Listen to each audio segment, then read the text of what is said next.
கடலூர் மாவட்டம் வடலூரில் நடைபெற்ற பாமக பொதுக்குழு கூட்டத்தில் கலந்து கொண்டு பேசிய மருத்துவர் ராமதாஸ், அன்புமணி தனது உயிரை மட்டும்தான் எடுக்கவில்லை எனவும், எந்த நீதிமன்றத்துக்கு போனாலும் தான் வெல்வேன் எனவும் தெரிவித்துள்ளார்.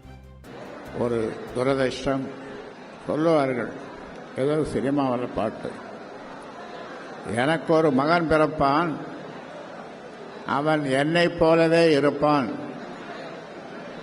ஆனால் எனக்கு நடந்த கொடுமை உங்களுக்கெல்லாம் தெரியும். என்னுடைய உயிரைத்தான் அவன் பறிக்கவில்லை, மீதி எல்லாவற்றையும் பறித்து விட்டான். உரிமையை பறித்தான். என் வியர்வை, நான் சிந்திய வியர்வை, அந்த வியர்வையை வீணாக விடக்கூடாது.